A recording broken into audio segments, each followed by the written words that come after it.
50 first-place finishes in international competition and more than 2,000 flair shows in over 30 countries, and a start to his bio that reads multi-time world champion. It goes without saying that Danilo Oribe is undoubtedly one of flair's all-time greats. He's also a co-founder of the fast-becoming flair legend Las Vegas Flair Academy, which hopefully he'll be telling us a little bit about in a few moments. Danilo, thank you very much for joining us on Alchemy Cocktails and Entertainment for our first professional flair interview. How are you doing over there in Vegas? My pleasure. Thank you very much for having me. All good over here, and I'm ready for this interview, so I'm excited. And all the best with your page on Facebook and all the things that you do. Oh, thanks for that, mate. Yeah, it seems to have a small following at the moment, but we're cultivating it, and we'll see how it goes. Listen, I wanted to ask you, just briefly, this president of Uruguay, isn't it Jose Mujica? Yeah. This guy's amazing. Pepe Mujica. Yeah. I mean, I don't know any other Uruguayan, so, this guy is amazing. He works, gives away most of his salary back to the people, doesn't have a fancy car. He seems to be basically one of like Che Guevara's dreams. This guy's awesome. Yeah, we can talk about him for hours. He has such a long story. Wow. It's very impressive. Yeah, it's like I say always about politics. It's really hard to trust politicians, but to this guy, it's different because he really donates all his income, and also he lives like in the same home for all his life. I mean, he doesn't care about money, and that's even that he can make mistakes, as any politician. I can trust that he doesn't steal from the people, so that's huge already. So for me, yeah, he's really, I respect him. Even that he has a very complicated past. This has nothing to do about bartending, but since you ask, but I really respect the guy. I think it's amazing, yeah. Well, I tell you what, that's interesting that what an amazing subject, because as a Zimbabwean, and obviously Alchemy Cocktails and Entertainment started off in Zimbabwe, we come from a country with a lot of political problems. So, Right. and to witness something like Jose Mujica, honestly, is like a dream. For if Zimbabwe could have politicians like this, there wouldn't be any problem. And I suppose that would be the case for a lot of countries in the world. But so you come from Uruguay, and I think it's only natural that we should ask you then, how did you start off in Uruguay with flair? Well, I was going to school to be a physical education teacher, and long story short, I guess I wasn't very happy about it, and this idea of bartending came up, and turned out it's fun, easy money, good friends, meet girls, travel the world. I mean, nothing beats that. So it was much easier and much more fun than studying for me. So that's long story short, yeah. And you had your uncle was a bartending guy, was that right? Yeah, I got into the bartending scene because of my brother-in-law, Marcelo. That made it a lot easier for me because, as you can imagine, if you tell your family that you're gonna stop going to school and get into bartending, it's not very easy. Yeah, that must have terrified them. What did your mother and father say? Yeah. I mean, they are great supporters of what I do, but at the beginning, they were like, "Wow." But my brother-in-law, it's a very well-known bartender in Uruguay, so that made it easier for me because they saw him as a role model, and he was already working over 10 years in the business. Oh, So that's fantastic. yeah, That's a big help. I went over to France, and then I went back to Greece, and I met up with my mother there, and she saw me doing some training in the backyard. And literally, she was like, "What is this flair thing?" And I was trying to explain it to her, and she was like, "So you're a clown?" And I'm like, "No, it's not a clown."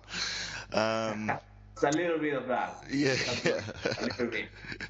Well, that's actually amazing. All right, so just briefly tell us a little bit about the Las Vegas Flair Academy and how it became into being. You're one of the co-founders there, is that correct? Yeah, sure. Basically, Vladimir and Terry and myself, we came up with this idea, and we had been training bartenders. I started in 2002, uh, learning myself, and the next year already I was training people in Uruguay, in my country, and after I had the chance to win a few comps, I started giving seminars in Peru, in Chile, all over South America, then in Europe. So for many years, we trained a lot of bartenders, and Vladimir had the same story pretty much. We came to Vegas in 2007. We were working different flair bars, still doing bartending competitions and traveling and judging and training bartenders. So we decided in 2012, we decided it was time to create Las Vegas Flair Academy.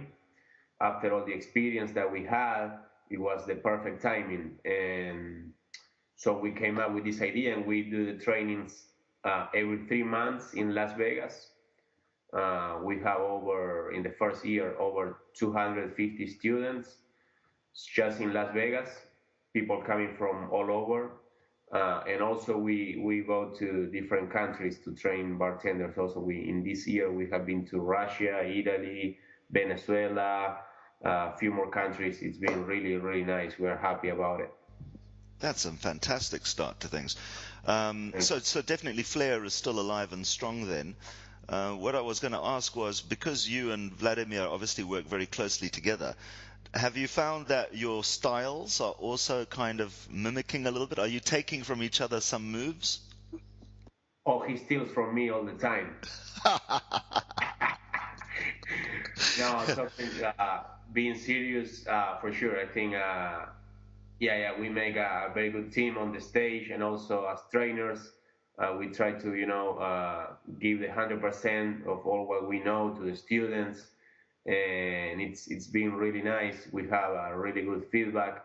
Like we tell the students, first thing what I say is, you can have the best trainers, or just any kind of trainer, but sometimes it's not just about the trainer.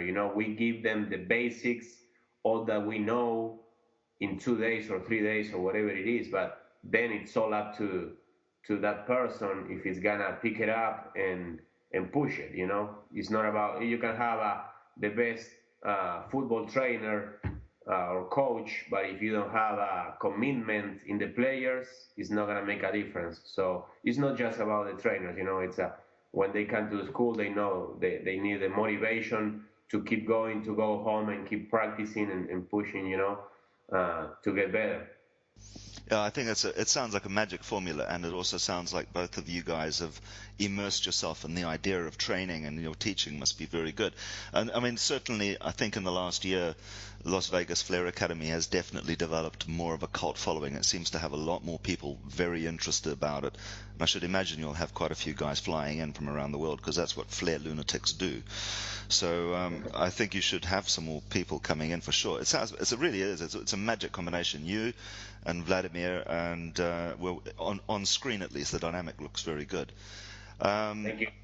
I was going to ask you, just so that we can prove to our readers that you are indeed human and our followers, can you briefly describe for us your worst Flair disaster whilst performing? What are some of the most embarrassing moments you've ever had with Flair, and how did you deal with them? Never. It never happened. I forgot. Yeah, right. uh, it's a very good one, and yes, of course, it happened. And one of the most interesting stories about that I always tell, it's when they ask, it's when I was world champion for the first time. And long story short, it was in 2004, and I was so excited and so happy, and I was willing to keep working in doing events. to save some money and go back again to World Championships and keep traveling. So after that, when I went back to Uruguay and I started working a lot, and I had the chance to compete in a World Championship again in 2005. So like 2 or 3 months before the World Championship, I said, okay, I gotta stop working. I already saved some money. It's time to practice again. Time to get ready for the next World Championship. So I went to a small competition in Brazil, and I wasn't prepared at all. I was like, okay, let's do the best we can, but I knew I was gonna be rusty, out of shape, and I tried new moves, and it went really bad. I'm like, and on top of that, I didn't realize, okay, wow, now every time I go and compete, they're gonna introduce me as world champion. It's extra pressure right there, and it was the first time. So I had like 10 drops. Hopefully there is no video of that routine. Shit. No, don't say that. We want that video if anyone has it. If anyone has it, I pay you so you delete it. Okay. Sometimes it happens. It's normal. That's what we tell the students too. It's sometimes you have a bad So day. what happened there was that you got cocky. That's really what happened, isn't it? No, I was unprepared. I got pressure. I was like, okay, I didn't practice much. New routine.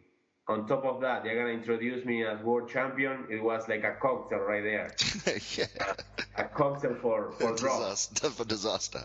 Okay. Well, listen, dropping the bottle a couple of times doesn't sound so bad. I mean, as long as you haven't actually stabbed yourself in the eye with a flare bottle or anything like that, then it's okay, I suppose. I was going to ask.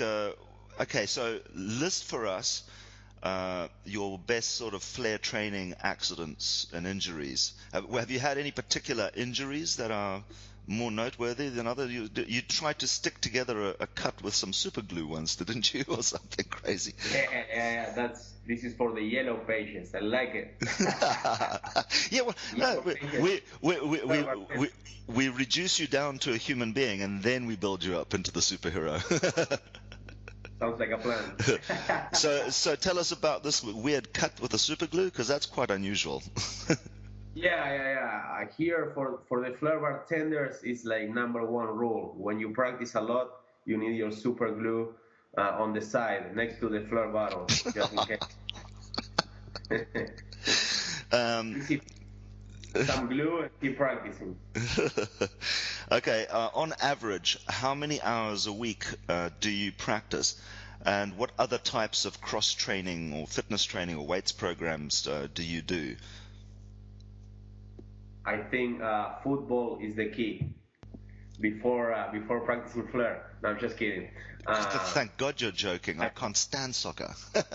I love football, but practice for flare bartending, it's very particular topic, and it's a very common question. And what I try to tell to the new bartenders that want to get into practice, or for the ones that are competing already but they don't have much experience, what I always say, it's not about how many hours, it's about how focused you are during those hours. Even it's only half an hour or 1 hour, if you are focused and if you take advantage of that hour, it's gonna make a difference. But if you are pretending, yeah, I practiced 5 hours, you say, and most of the time you were on Facebook or checking your phone or texting your girlfriend, or Yeah. uh, it's not really 5 hours. So what I try to do always is, I did, for example, at the beginning, probably I used to practice 4 or 5 hours a day,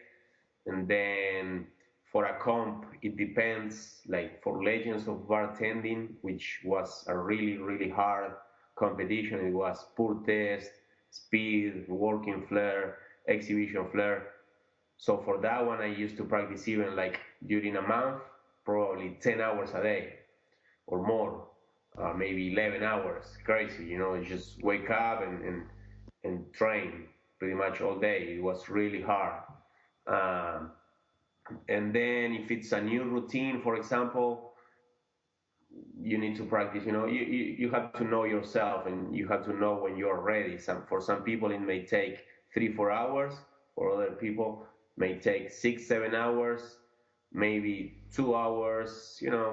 It depends on your style, on how many moves you want to perform. It's a lot of details, but I think being consistent, try to be consistent, is the key. If you practice 10 hours today and then you don't practice for 2 weeks, I rather do 1 hour a day during the next 10 days. That's going to help you a lot more. You know what I mean? Yeah, no, that makes a lot of sense. Okay, just going back to your origins in Uruguay, and you told us obviously you had the family connection that got you interested in the bartending, but was there something that first attracted you? Because you see, a lot of the training that you're describing as well obviously entails a lot of passion. So, what is it that drew you to flair, really, truly? What was the thing? Because it's something that has to come into place for you to be able to train 10 hours a day. There has to be something else driving the machine. So, what is it that initially drew you to flair? I wanted to quit school as soon as possible. That was it. Come on, there's got to be something deeper than that. No, you know what? It's a good question, and probably it's a lot of things. But basically, what I discovered with Flair is that I was able to accomplish things pretty quick. I started practicing, and 2 months after, one competition came up, and I said, "Yeah, I want to do it," and I had good results, and I saw it was something that it was for me. I was able to perform, enjoy on the stage, enjoy practicing. Having the chance to improve my skills, and getting really good in something. That's the main motivation, I think. But also because I enjoy it, and it's a lot of things like working in a social environment, being able to meet people, travel, uh, making money. I mean, can't complain. It's not like you are a superstar in football or whatever and you're making millions. Not at all. Not yet, no. Not at all. Well, that's a But good. anyway, It's a good question, actually, and it's a good answer. So basically, it's the lifestyle as a whole that attracts you. yeah, yeah, yeah, yeah. And of course, being into the bartending industry, it's we are bartenders. We don't have to forget we are there to make drinks for people. Like sometimes I think that's the problem. Uh, After some people win some competitions, as flair bartender, sometimes we think we are superstar, and it's not at all. It's we are just bartenders. At the end of the day, I go to the bar, I work whatever 30 hours a week here at the bar, and I'm just a bartender. People don't know if I won competitions or not, and they are gonna be waiting for a rum and coke or for a Manhattan or whatever it is, and they want the cocktail. They don't care if you can juggle 4 3 bottles or 7 shakers. You know what I mean? So we need to adjust our idea of bartending, if it's a competition or if it's just working. So it's not just like, okay, yeah, I'm just a flair bartender and just focus on flair. Main thing is we still need to provide service. You know what I mean?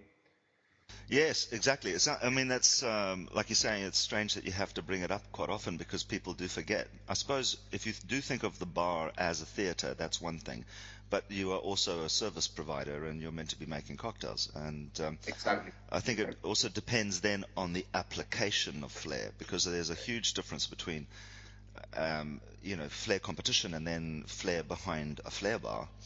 And and on that, which is basically a question of style, uh, there are clear differences in flair style between what we've heard broadly described as American flair and European styled flair. But even under these banners, there appears to be style differences yet again. For example, Eastern European flair seems subtly different from flair from France and all that kind of thing. Are there any big differences in style between Uruguayan flair, Argentinian flair, or the flair that you guys are performing in Las Vegas? And yeah, let's start with that because, and then go to where else you can be performing. Right. Yeah, basically there are differences, and there were more differences in the past. Nowadays, with so much social media, everybody can see different styles from Asia to South America, so it's more like a combo. Of course, there are some bartenders that prefer more, let's say, bottle team, and some other bartenders like flipping three bottles. You know what I mean? But at the end of the day, it's getting more like one thing. In the past, it was okay, American flair, more like uh, multiplex exhibition flair with three bottles, four, some bottle tin, but not much about shakers. And European style was more like okay, bottle tin, two bottles, one tin, and more shakers involved. And then some competitors may have more like American style, some others European style.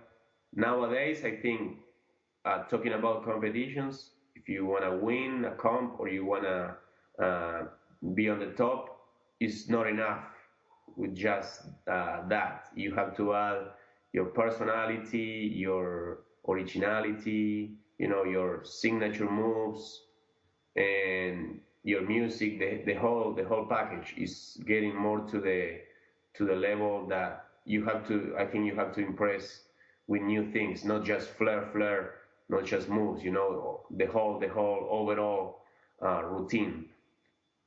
Yeah, I think for me, one of the funny things is like, I mean, obviously I like watching flair competitions, but I'm also aware of the fact that the general public could walk into a flair competition and be overwhelmed in 2.5 minutes flat and walk out of there because it's just too much stuff.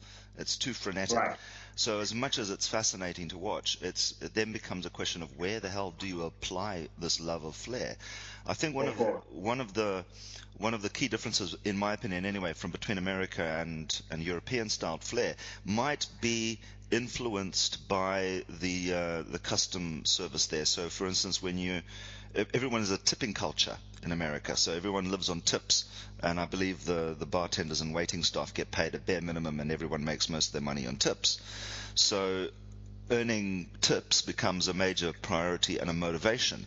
Now that becomes the motivation for the performance in an American context. But in Europe, where there's many places which are not a tipping culture, the bartender is taking up that thing because of, he loves the idea of it, he loves the art, but then he's also possibly driven by his ego, and and then it becomes a question again of, well, is this guy going to do a quick serve, a flat throw behind the back, and then pour nicely and then make the cocktail, or is he going to want to take 2 minutes to do his flair routine, and then Right. has he got flair, and the detail that follows on from that, I think is quite important, because I mean, like Nicholas St. John says, it's the creation of proper bar performances. That for me is different to flair competition, because now Right. it's an actual theatre production that you're meant to be engaged with the audience, and those levels of detail, I think, like what you're saying now, become the focus. It's the music, it's the timing, it's what are you actually crafting. Right. Right. And it's a very good thing that you mentioned, because especially what I see in the new generations is they focus so much in flair that is, for me, it's a mistake. It's way too much, because they want to impress the other flair bartenders and they forget the crowd. Even when they work behind the bar and none of the customers know anything about flair, they don't understand if you do 4 or 5 bottles. They just wanna something quick, something nice. What I do behind the bar, working here in Las Vegas, most of the time, just one bottle, one tin, and no more than 10, 15 seconds, maybe 20 seconds sequence. Really quick, nice, solid, simple, and that works way better with the crowd because you get to to keep the attention from the customer waiting for a cocktail. When you have time and you can tell, you read the customer, they are not in a rush. They can see a little flair and they like it. Okay, but no more than 20 seconds. That's all you need. Working behind the bar and being on the stage competing, it's two different things. It's day and night, completely different. So when the flair bartenders go behind the bar and it's okay to do a showcase, for example, once a night, 3 4 minutes, but don't make people wait too much. I mean, just when you make a cocktail, 20 seconds should be enough, even 5 10 seconds, some small flair, with a smile showing that you are enjoying what you're doing and being in a good mood. That's the main thing when you work behind the bar. Yeah, you got to put across you're presenting. You have to be the vibe generator. Um, I was going to ask you. Okay, now you would probably know better than I would on this, but here's some strange questions, and this is going to tie into what you're talking about now. Right? How many people in the world are doing flair right now? Right now, Yeah. uh, I don't know, let's say a number from the very beginners to the pros. I would say the Flair Bartender Association webpage at one point, I think they had over 100,000 Flair bartenders sign up. Okay, that's quite a lot. So That's quite a yeah, lot. I thought it was maybe less, but that's fine. Okay, so there's about 100,000 people on the planet doing flair. Out of those 100,000 people, how many of them can perform flair to a standard that you consider to be professional? uh, I think all of them have the potential to do it, but very low number right now can deliver in front of a big crowd or in different stages, like in a small bar, from a big crowd on a stage. Let's say maybe not even 1,000. Okay, and now out of that 1,000, how many would you say are the best who are, is there a number of guys that you would say as a presenter, as somebody who knows what they're talking about with mixology, as somebody who actually can flair, how many out of that 1,000 can actually do it to that level of proficiency? You mean combined with mixology? Yeah, because at one level we're talking about a professional presentation that you're doing to an audience, and that somebody can also make mixology as well as flair, who can talk about bartending, and actually do that, because now it goes beyond just the flair. It becomes an overall package. How many people would you say are in the same bracket as what you're able to do? Oh, it's very hard to play with numbers, but I don't know. But let's say the thing is, for example, just in Las Vegas, there are so many talented, amazing flair bartenders working in flair bars that they never competed before, so they don't have a huge name in the flair bartending community. But check it out, they probably have hundreds of customers coming back to see that bartender, maybe thousands. You know what I mean? That's amazing. It's, So you're saying that there are genuine rock and roll bartenders out there who we don't even know about? yeah, exactly. Oh, believe me, I work with one of them, and I know a lot of them. Like they don't have a name in the flair bartending competitions, but they are rock stars behind the bar, and they maybe just do a few tricks, but the personality and the jokes that they have and the way they work. And so many things. They have people coming from all over the U.S., even from different countries, coming back to Las Vegas and going to see that particular bartender because they had a great time before, and that's really huge, and I think that's huge. That's really nice to have. Also, it's different, but it's amazing. It's really good. That's actually really amazing. I think it would be awesome to track down one of these people and meet them. I see. Now that's an interesting insight from Las Vegas, and I don't think this is something that we'd normally cover. The fact that there are these unknown masked gunmen who are Yeah. who have got cult followings. That's incredible stuff. Right. Right. So I was going to ask you something else. Um, where does flair? This ties into the same thing. Where does flair change from being an adornment to an art, in your opinion? Because there are different presentation formats. So you mentioned earlier on the social media thing, and obviously flair artists are now sort of looking at each other's performances and taking little ideas, making combination style effectively. Um, you know, where does flair become an art? I mean, on one hand, yes, it's a bar thing, but where does it now become a different form of expressionism?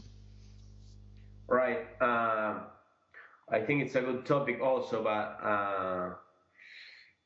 from the bartender point of view, of course, we dedicate so much time and we have so much passion for what we do that we see it like like probably something so amazing. But from the customer point of view, from the the person coming to the bar to have a cocktail, at the end of the day, we have to show it to them step by step. Because for them, we are like we were talking early, we were just bartender, just a bartender that is gonna make a drink. So it's on you, on the bartender, every time he's gonna make a drink, try to show to the customer a little bit, maybe with just 20 seconds or 30 seconds, what you consider flair as an art or whatever it is, and try to impress in the best way. Because like I said, for us it's so much, but we don't have the time to tell every customer or to talk about it. So you just have a few seconds to do what you know how to do, and that's it. And it going back to the question, I think if you have the passion, it's gonna come by itself. When you are doing it, and once you get into the business and you wanna improve and get better and know more about recipes or flair or the whole package, that's gonna make you a better one, and you're gonna say, okay, this is my thing right here, and I focus on this, and this is what I do. But I don't know. Like going back to the question, I think that's the key. If you have the passion and you really like it and you really enjoy and you have the motivation for bartending and being behind the bar and being in contact with people, it's gonna show. It's gonna show by itself. Excellent. Yes, very good point. Um, okay, so now I think we're going to move on to the most contentious part of the interview, where we shall discuss juggling. Oh no, not juggling. Okay, so a couple of years ago, I happened to be talking to Howie Lavedia from Stars of the Bars, and we discussed that he had attended a Flair performance down in Las Vegas, and that there was an entertainment booking agent there, and they put this guy um, embedded with the Flair judges, and the guys came out and they started doing lots of big juggles, and what the entertainment guy says apparently was, look, if I want to get a juggler, I'm just going to go and get the world's best juggler. If I'm looking for a flair bartender, then I want to see flair bartending, not so much juggling. So, and of course, this is a big question around the world: is that where do we cross over? Because there's a lot of flair artists who do not like being called a juggler, and even in Europe, there's a breed of flair person that does not juggle. um, Right. but we're outnumbered. I admit that. So here, look, any flair performance that can be performed with in the background, that isn't a good flair performance. So, what are your opinions about juggling? And I know you've got some good insights about this because obviously it's a big issue. Yeah, of course. I think the problem is the floor bartenders That's what I think. Because this topic is a very good topic. It's interesting, but who created this? The flair bartenders saying, "Oh, I don't like that. I don't like what he's doing. I don't like his flair," and they are big drama queens sometimes. That's the problem. Many people. It's okay. I mean, I don't mind. I don't get mad if some people at the bar, when they see me flirting, they're gonna say, "Oh, go to the circus." They pretend they are trying to make a joke. So if I get Well, mad, but hang on a second, because when you are doing a juggle, you can spin that into a logical serve. now Okay. check it out. At the bar, I just do bottle team, Yeah. and even just bottle team, you're gonna get, oh, oh, you can make more money in the circus. But if I get mad, I lose. So the key is don't get mad. The guy is making a joke, reply back with a joke. I say, yeah, I just one day, that's my dream. I want to go to the circus one day, and I don't care. I don't care. You know what I mean? And uh, going back to the point about juggling, whatever you do behind the bar with bottles and shakers or bar tools, and it's entertaining and looks well and it's professional, and you know that you are in control, that you're not gonna just break all bottles or whatever it is. Whatever you do for me, if it's professional, I don't care if it's from America, from Nigeria, from France, from Europe. You know what I mean?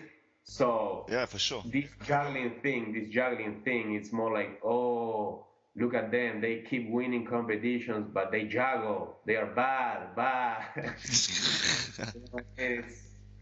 It's doesn't make sense for me, if you If it's good and it can be presented, I think the difference is behind an actual audience bar and then flair competition bar, because these things are different. In a flair competition, you're going to get awarded points for multiple objects in the air and all that kind of thing. So that's going to drive the motivation to try and do some juggle. But then there's juggling, and then there's juggling, because obviously what you're doing is not straightforward juggling. You're doing catches behind the back whilst juggling as well, and then forward loops, and so, and it's incorporated in actual pouring a drink. You know, I think there's a difference, like with what you were talking about beforehand, is when the flair artist is applying the art at work behind the bar. I met a couple of guys who were in South Africa, and they went to a bar there, and they were asking for a drink, and every time they were asking for a drink, this guy would go break off into a 45-second routine, and was basically flaring on his own. He was like working, he was like juggling in the park, and then just right, doing it behind the bar, completely right, ignoring right, the right. people. Like, Of what's course, going of on? course, of course. Yeah, that's, I agree. Yeah. Um, okay, so I was gonna say what we would like to know is what's your favorite cocktail? All of them. No. uh, Do you I have like one? coming to a mixology bar. I like, try some drink with fresh ingredients, fresh fruit. But I'm a big fan of rum, so I like rum. Yeah, So rum cocktails, basically. rum cocktails or just a rum and coke. Sometimes it's gonna Okay, make it for very cool. Okay, mate. Well, what sort of music do you like listening to? me. A lot of different music. I don't have like a one specific group or band, but I like everything from more like upbeat music, some rock and roll, some Latino music, some cumbia, salsa. I'm very open-minded about music. Excellent.